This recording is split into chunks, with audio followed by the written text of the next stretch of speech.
point. Yeah, that tweet is about Liz Cambage. Why do bash deadbeat Liz Cambage? Maybe vibes just bad, unpleasant to be around. You never know. Last Saturday, we talked about our favorite thing about every WNBA team, but this week, we're talking about the inverse. What is our biggest concern or worry for every WNBA team so far this year? Let's talk all about it.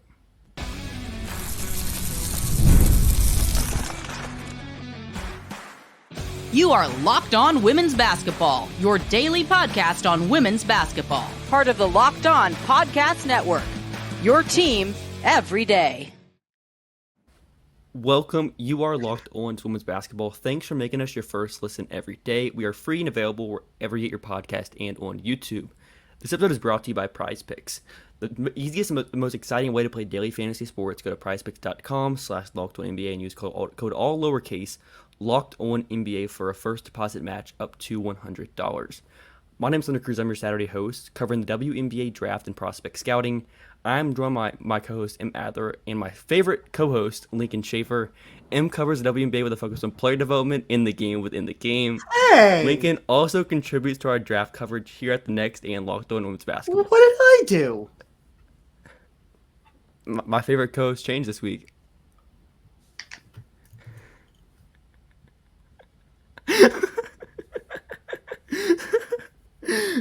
Starting off with the New York Liberty, Lincoln. Since we don't have M here anymore, what is your biggest worry about the New York Liberty? Yeah, the biggest worry for me with the Liberty is how long will it take to get Stewie going? She has not been playing at an MVP level this season, which has kind of been overshadowed because Jonquel Jones has been playing at an MVP level this season. But Stewie just raises their ceiling so much if she can reach the levels that she was at in, the previous season even. I'm stalling for time. But imagine that I said the word counterpoint and then immediately followed it up with counterpoint. Over our last 4 games, Stewie has put up 24 points, 5 rebounds, 6 assists. This is per game, by the way. 24 points, 6 rebounds. 24 points, 5 rebounds, 6 assists, 3 steals, 3 blocks on 61% from the field, 50% from 3. That is pretty good. 24 points on 14 shots. So the answer might have been 2 games ago. Yes. Yeah. Can they get Stewie and JJ going at the same time? Is because that's mostly up to the refs, better. I would say at this point. Fair. My concern is honestly, have we seen the ceiling right now? And, if this is the ceiling, that's fine. But the ceiling is also, they just lost to Minnesota. They had their issues with Phoenix. And, that is what it is. And if you're that close with 2 teams that I think we all consider to be legitimate finals contenders, then, you're pretty good, optimistic about that. But, the game before that, they beat Vegas by 8. But Vegas at that point really wasn't healthy in the ways they are now. Tip wasn't up to speed. I would argue Tip still isn't up to speed. Chelsea wasn't even playing. And so you have, I think, this confluence here where they're so freaking good, but there is also, I think, a level they need to get to for us to be really confident that what I think we agree is the best team in the league is a team that we can comfortably say is in position to avenge the finals last year. And, with how good they are right now, they certainly can, but there needs to be a little more juice there. Just a little bit. Yeah, for me, I would just say guard defense is probably the thing for me. I mean, you don't have any elite point of attack defender in terms of, I guess, who you have at the guard spot. You put Benazer a lot of that there, is kind of fixed with how they've revamped the bench since last year. Right. They just don't have your number 2 point of attack. If you have to find something that is wrong with this team that ranks near the top of the league in pretty much any stat category, I tried to find what I could. I couldn't really find much. There's not much there. They're really good. So the question becomes, do you just close with Kennedy Burke or Kayla Thornton over Sloot at this point? I don't. Either way, I don't think Kennedy Burke is closing. I think you're sort of forgetting. Yeah, Phoebish. Yeah, I would say Phoebish has been starting because Laney's been out, so it would go probably KT then Phoebish in sort of that order of, hey, we need some defense here. And that gives them the flexibility. I have a little bit concerned about maybe what does the defense and the chemistry look like with Sloot back, because she is, I think, at this point in her career, going to slow down the offensive production off of the ball for as much as she helps on it. Mm-hmm. We'll see how that works there, but I think you have that versatility. But your secondary point of attack defender at this point, like again, they'll match up well with Vegas if like Chelsea's out, because you've got Lainey on Jackie, and you can put Sab or KT on KP, and that'll work well enough. But if Chelsea's also there, then you're down to putting Sab on one of those last two, and Sab's a fine on-ball defender, but it's not what you want. Well, I've argued in the past that why not just put Sabrina on Chelsea, because it's not like Chelsea's going to go by anyone, and she's going to get to her spots and rise up against literally any defender you put on her. Right, but they lost the finals last year, so that didn't work. I know. It wasn't very competitive either. Yeah. Until Chelsea broke her foot. Yeah. Who's next on the list? Moving on to Connecticut. Much easier to find a weakness here. For me, can they hit enough threes and score enough points to beat any team in the playoffs not named Indiana, Atlanta, or Chicago? I don't know if they can. Yeah, it's one of the things just stole that the really, bit. What else is there? Really popped. It really popped tonight against Atlanta. Friday For listeners, night as we're recording. Night. And they still got threes from Dejanay Carrington, and they're just going to struggle to find enough production out of the guard room consistently to hang with the best teams in the league. Mm-hmm. Right, even mediocre, especially in sometimes. a series. Especially in a series. If there was just a one game there's thing. so little room for error. Mm-hmm. Right, I talked about this last week in my Sunday article, but basically, like, you can live with some issues if you're them, but if you're playing against teams, and you'll find multiple of these in the playoffs, if you're playing against teams that can afford to both help off of whichever of Bree Jones or AT is basically outside of 15 feet. If you're against defenses that can do that, you cannot have Carrington and DB miss their jumpers. And that's going to happen. They're both really good players, but they're also both players who are prone to just, sometimes you go cold. Carrington did not go cold last night. Bonner very much did. You can't afford to have that happen twice in a 5-game series. If that happens, you are some random crap away from being a first-round exit, and that's not what you want. To get more shooting on the floor, can Rachel Banham do enough things that are not shooting to stay on the court? It hasn't really looked like that. Yeah, but if she's coming in like 10-minute bursts, then you can deal with that. Like, she's like, what if Ty Harris didn't have like skills? Yeah. Which, like, Ty Harris's growth, like, she keeps growing. It's awesome. Imagine getting out of Dallas. Must be nice. Moving on to Minnesota. Lincoln, what do you got for Minnesota here? My top concern is, do they have the size to really hang with New York, Vegas? Even Dallas sometimes gives them problems because they're starting two incredibly talented players in Nafisa Collier and Alana Smith at the 4 and the 5, but neither of them's over 6'3".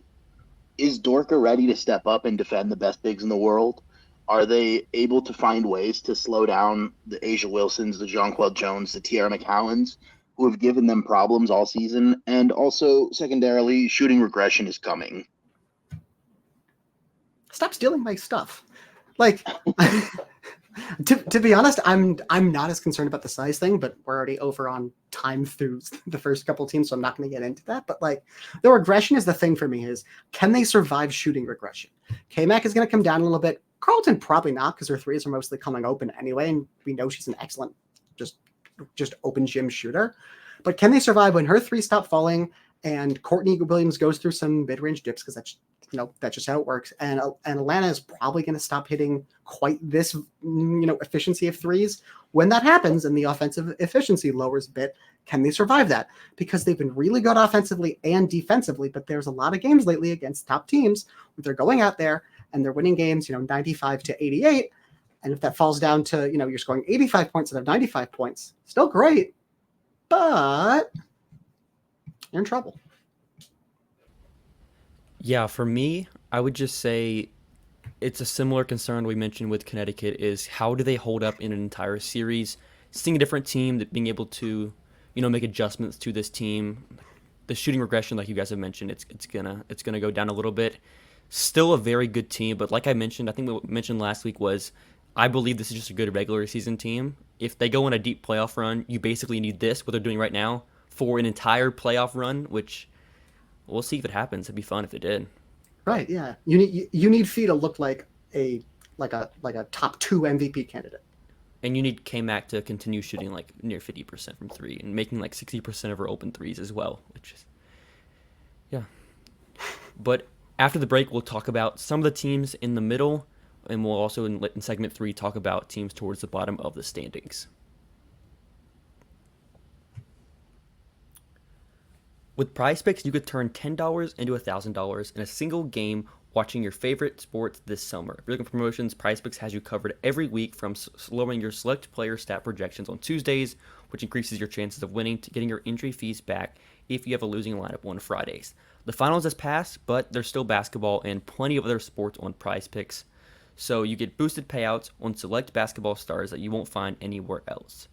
Hoops action doesn't stop on Prize Picks. From Caitlin Clark and Angel Reese to Asia Wilson and Brianna Stewart, you can win up to 100 times your cash watching them ball out this summer. Go to prizepicks.com/LockedOnNBA and use code all lowercase LockedOnNBA for a first deposit match up to $100. If you didn't know already, Locked On Sports Today brings you can't-miss analysis, opinions, and news, streaming 24/7 on YouTube or the free Amazon Fire TV channels app, part of the Locked On Podcast Network, your team every day. So moving on to our fourth team, the Seattle Storm. I hear they are very good at defense. Go Storm! What have you seen from Seattle, and what are your concerns with them? I would say my biggest concern from Seattle is probably just the tendency to go cold for stretches. And that, I think, more specifically as a function of the fact that they've got a lot of play finishers who are not especially great offensive creators. Noe is a great, I think, play caller.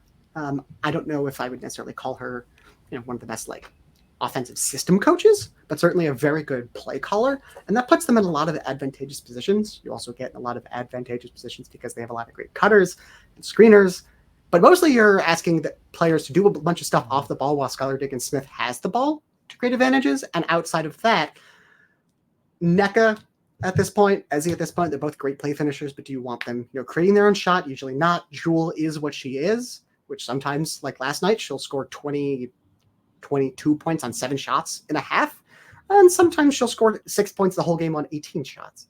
It is what it is, and it's going to be really streaky as a result. So that's not great.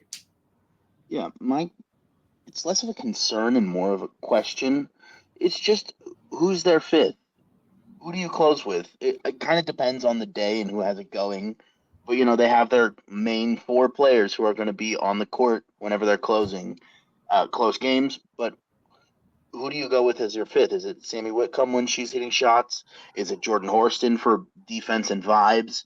Is it Victoria Vivians for shooting? You have a couple options, and all of them have their specific strengths and weaknesses, and you just have to kind of make a decision and roll with it, and it's interesting. I think Horston's the ideal fifth here, but the offense is not quite where you'd want it to be to go with that lineup, and it's just going to kind of jam up the spacing and make things a little tougher for a team that's already relying a lot on tough shots. Right. Horston's got some really good offensive skills, even at this point in her career, but her slot, in terms of the fit, her slotting in to Vegas and replacing Stokes in that lineup does a hell of a lot more to add skill than it does with Seattle, where I think it's more redundancy. Yeah. Yeah, for me, I would just say shooting is probably the thing. Shooting variance in general.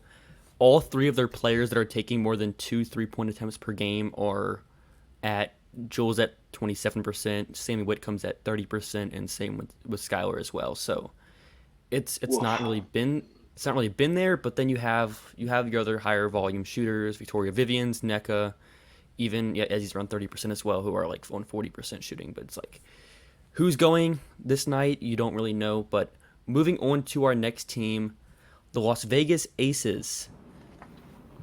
Lincoln, what's your concern with them? The top concern is probably just containing drives. Chelsea is getting up in age. You know, Asia is a marvelous defender in the paint. Kia Stokes is a very good defender in the paint, but you can't ask them to do everything. When they contain drives, when they have their rotations on a string behind that, the defense looks incredible. But through the first month of the season, that caused a lot of problems for them. Yeah, my concern is probably margin for error. Sort of like we talked about with Minnesota as the overarching thing, but I think in comparison to last year, if you remember how games 1 and 2 of the finals went, the Liberty were competitive, and then third quarters would hit, and Vegas would basically bury them offensively. But I think the margin for error is a lot lower this year. Like you said, Chelsea's older. I think she's still a much better defender at this point than people kind of gave her credit for, and which was earned for most of her career. But like you said, she's a bit older. I think Kia Stokes, you're starting to see her really slow down. She's still very good, but I think you're starting to see her slow down. And that really manifests itself in sort of these right on the margin plays when it comes to rim protection, when it comes to defending these drives and peeling off. I think you're seeing that in terms of the timeliness of the cuts and how she's able to finish them. I think that hurts them a little bit there. With how Tip is contributing, they have more bench depth, but again, AC is losing a step a little bit more every year. Still very good, but I think you just are losing a little bit of margin at these finer spots. And for as insane as Asia is, and for how Jackie continues to sort of improve at these soft skills, I think on the whole it gives you a little less margin for error, and that is scary for a team that I think is in very strong position to not have home field advantage in the semis. Yeah, don't really have anything else besides that. Moving on to Phoenix, for me, I would just say there's two things. It's health and also bench depth. I feel like they overlap here. They have the worst plus minus of any bench in the league so far this year. Worse than Dallas, worse than Atlanta, worse than LA, worse than Indiana, Washington. But their starters are really good. And to be fair, that should be improving a little bit because, their defense has been better as well since assuming BG got health, back. Natasha Mack is now sort of replacing the Herbert Harrigan minutes, and Cunningham shouldn't have to really start anymore in spots. But the thing is, injuries. You don't know when they're going to come for this team. Absolutely. And yeah, they're old. My only other question with the Mercury is, can they win a road game, please? Like, they have been so good at home and so bad on the road. It's like, if you look at the splits, it's baffling.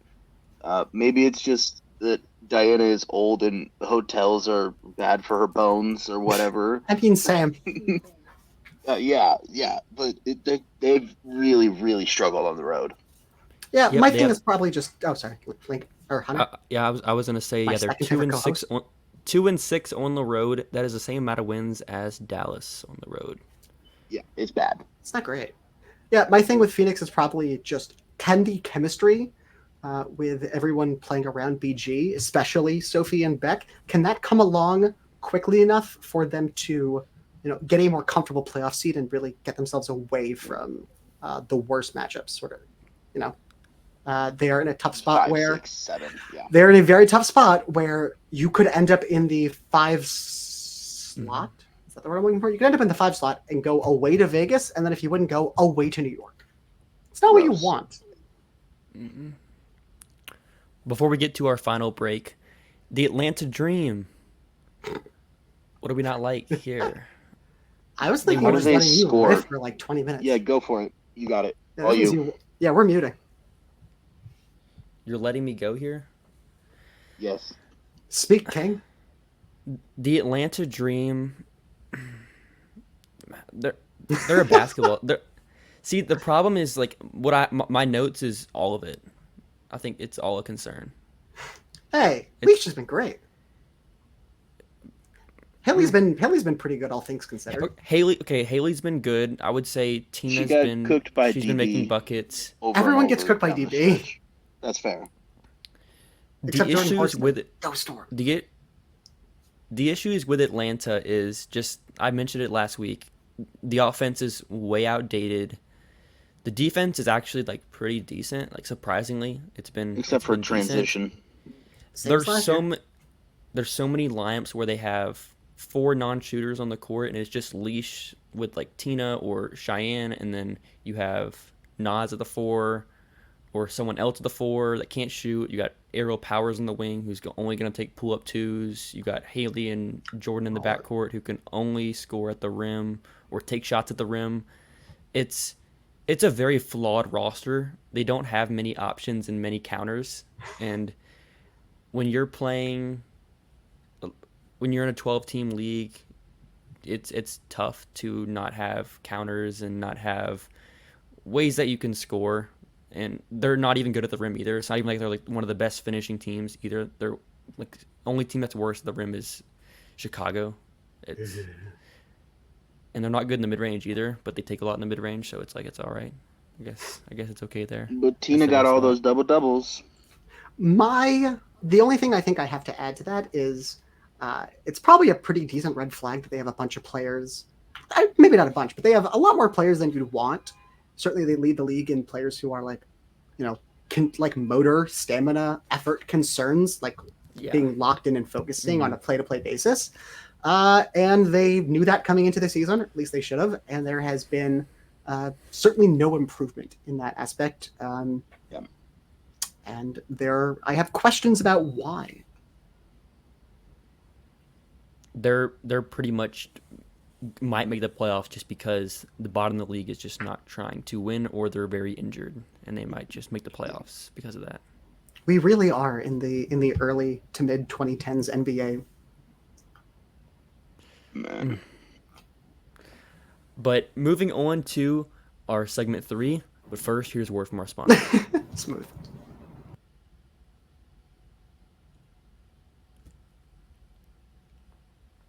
All right, so a team that's a lot more exciting than the Atlanta Dream, the Chicago Sky. The Chicago Sky. At least they have motor. That's one thing they do have. Absolutely. They have too. I think they might have too much. Is there any player on that roster who actually don't answer that question?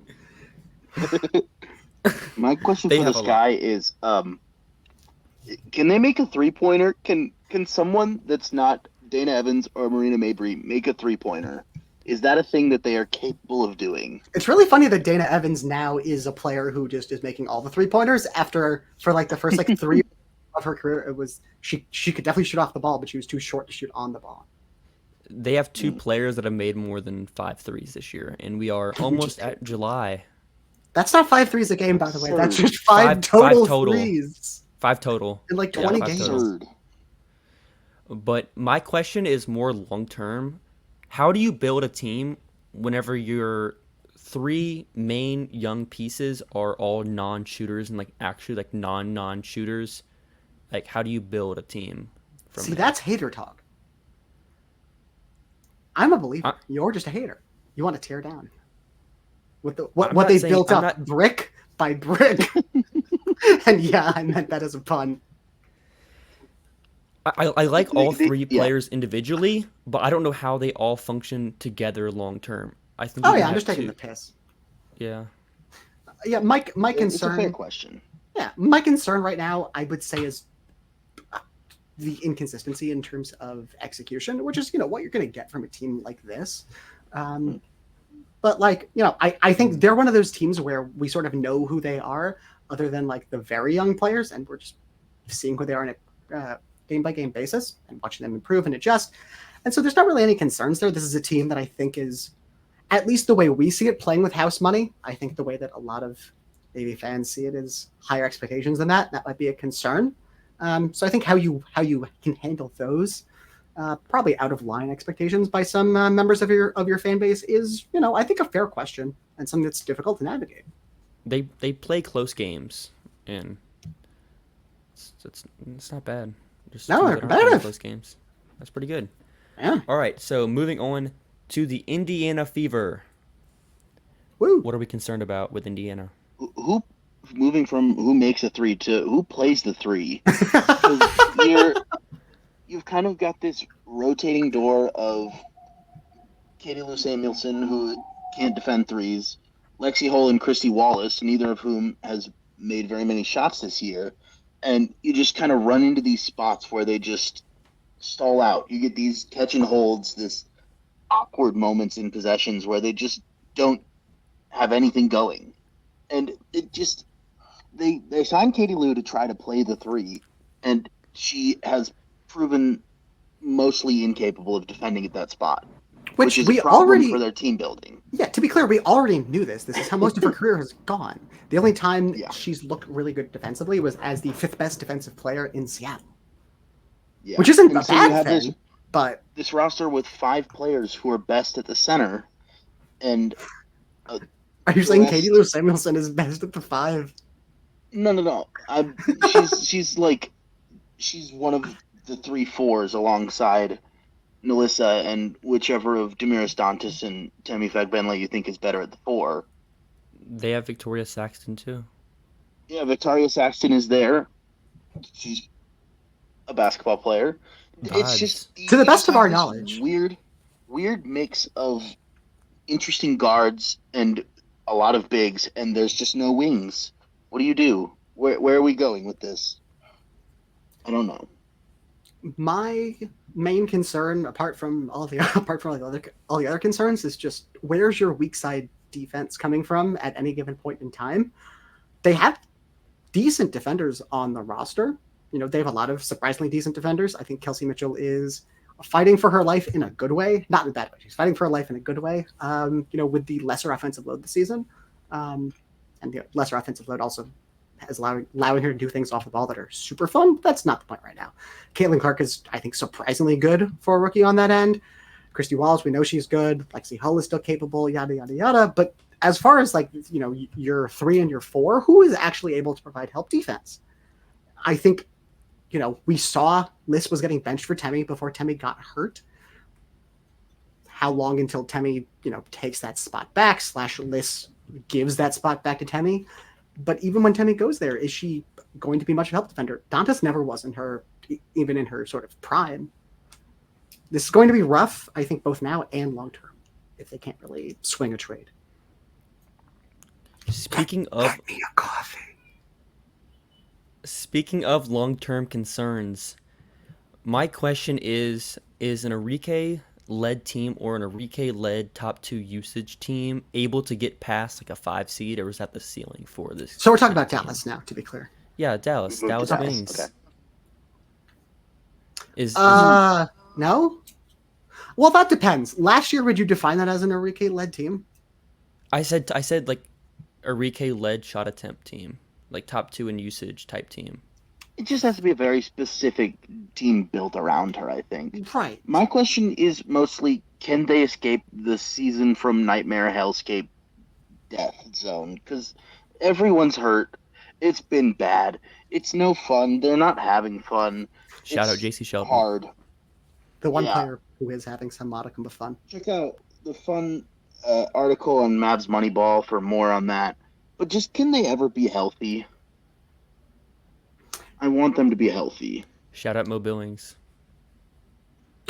Mo Billings, Mo problems. Mm-hmm. That's my concern. Moving on to the Los Angeles Sparks. Sad face. These no longer sparks joy. Yeah. Is that meme still relevant? Has anyone said that in the past 3 years? Who knows?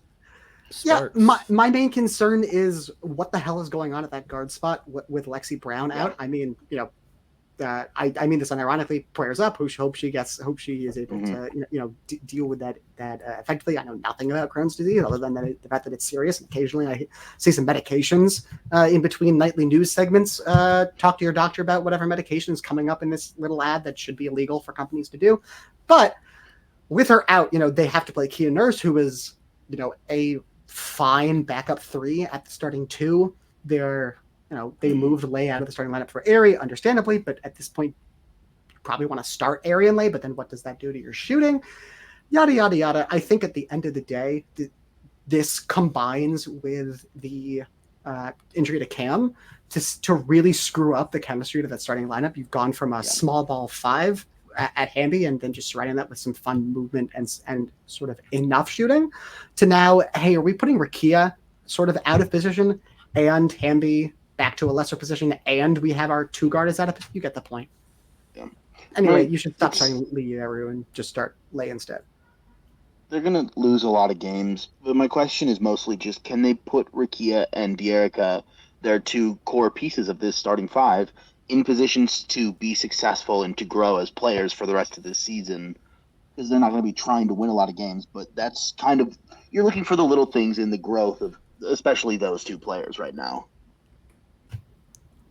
Yeah, I think the rest of this year with Cam being hurt, it's like how many of these players are going to be on the Sparks team in 3 to 4 years? Hamby maybe, but then besides that in the lineup right now it's just Rikia Jackson. So like this entire year just needs to be about like her development, because they've allowed over 90 points in the last 2 games since Cam's got hurt.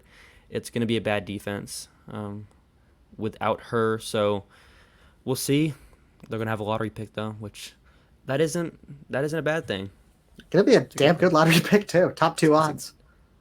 It's gonna be a good pick. But our Kikiri off final at the 3. Get them a guard. Yeah, Kikiri off. Oh. Lincoln unmute. Our final team, the Washington Mystics. Emma almost forgot about the Washington Mystics last week, so we have to talk about them a lot this week. I was writing a lot of stuff last week, okay? I was out there fighting for my life. Derogatory. I want the Mystics to be healthy.